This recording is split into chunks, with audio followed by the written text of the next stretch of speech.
Being Frank, written by Donna W. Earnhardt, illustrated by Andrea Castellani.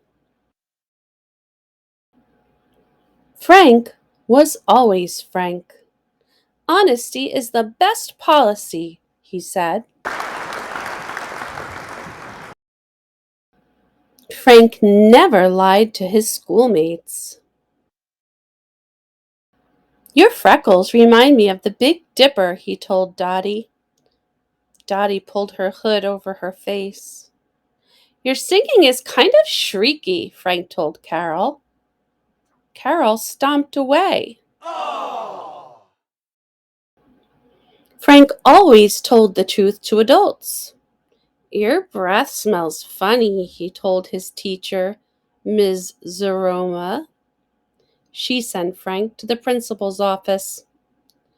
Your toupee looks like my pet weasel, he told Principal Wiggins.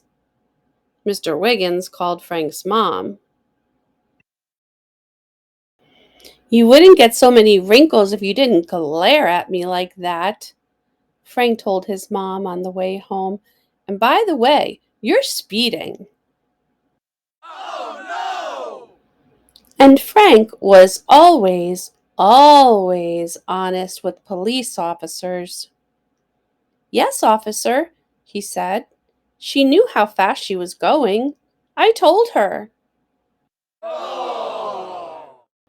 Frank was very proud of being Frank. But other than police officers, adults weren't as impressed with Frank's honesty as he thought they should be. You'll have wrinkles one day, too, Mom said, rubbing on some lotion. Some things are better left unsaid, said Mr. Wiggins, adjusting his toupee. You don't have to say everything you are thinking, said Miss Zaroma, popping a mint into her mouth. Frank's schoolmates weren't impressed either. My freckles do not look like the Big Dipper, Dottie said, and my mother says I shouldn't listen to you. I'm still going to sing in the talent show at the school carnival tomorrow, but I am not going to ride the Ferris wheel with you, Carol told Frank. But we always ride the Ferris wheel together, Frank whispered. Everyone was upset. And now, Frank wasn't so happy either. Frank clipped his toenails and alphabetized his bug collection, but he didn't feel any better, so he walked down the block to Grandpa's house. Grandpa Ernest was on the porch clipping his toenails. Incoming! He yelled. Frank ducked. What's up, Frank? Grandpa said. Everyone is mad at me for being Frank. I'm not sure honesty is the best policy anymore. Well, that used to happen to me too, said Grandpa. Mrs. Peacock walked by and straightened her massive hat. It's new. Do you like it, Ernest? Frank thought the hat looked like a flower store on Mrs. Peacock's head. Well, Grandpa said, there are an awful lot of flowers up there, but my favorite is the purple one in the middle. Thank you, Mrs. Peacock beamed. Toodaloo.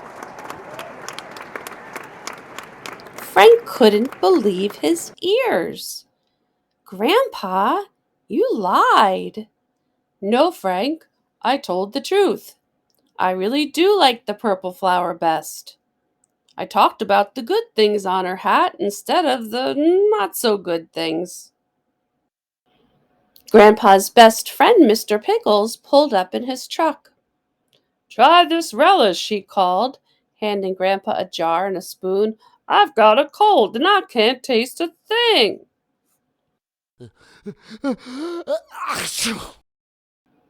Grandpa scooped a spoonful of relish into his mouth. His nose twitched. His eyes watered. His hair stood on end. "Give it to me straight, Ernest," said Mr. Pickles. "I can't sell it if it's no good." Grandpa wiped his eyes.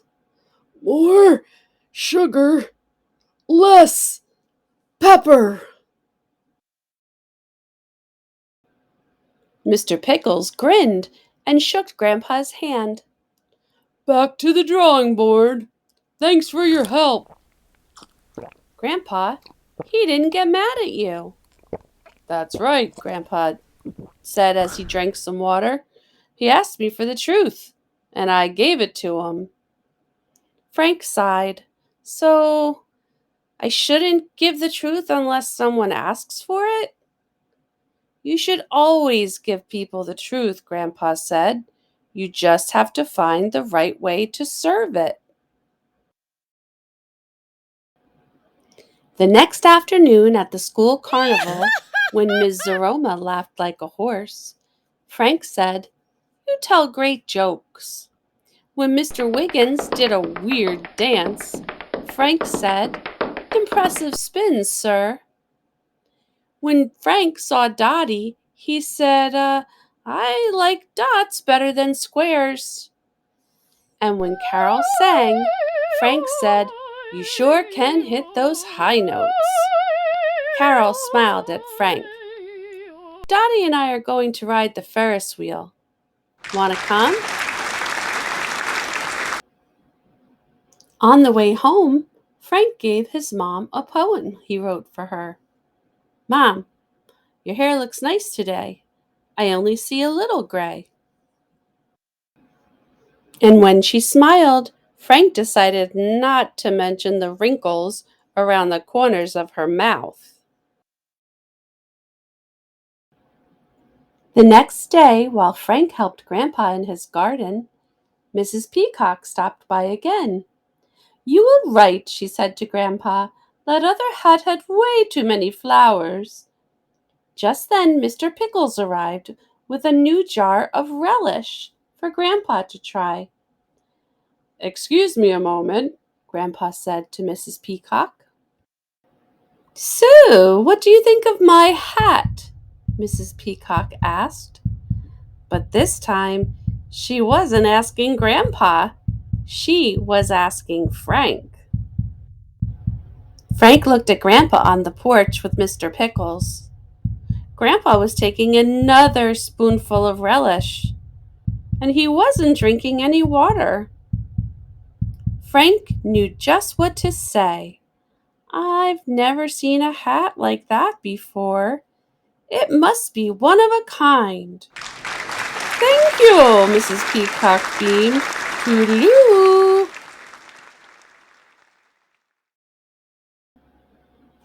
"So, how is it being Frank today?" Grandpa asked. "Well, Grandpa, I still think honesty is the best policy," said Frank. "But now I know it's best served with more sugar and less pepper." And here's some follow up from the story Being Frank. Think before you speak. Telling the truth with more sugar. Try answering the following questions truthfully, but with kindness. Remember, is your response true? Is it helpful or hurtful? Is it interesting to your listener? Is it necessary? And is it kind? I worked so hard on this picture. Do you like it? I was so tired of wearing my hair the same way all the time. What do you think of my new hairstyle?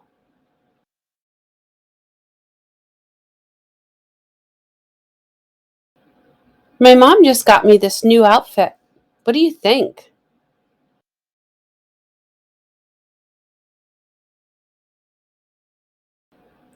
I got a new car.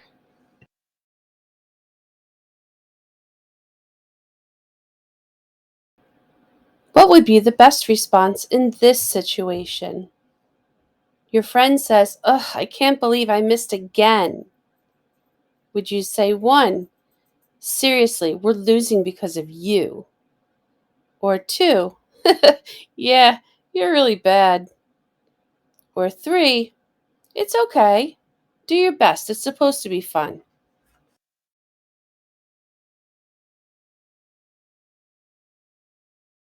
How about in this situation? This is so frustrating.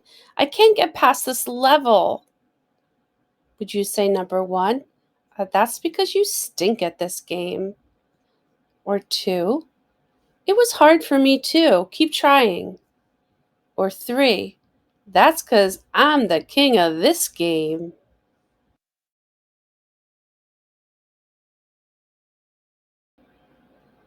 How about for this one? "I'm having such a hard time reading this book." Number 1, "Do you want some help with the words?" 2, "But this book is so easy." Or 3, "You're really bad at reading."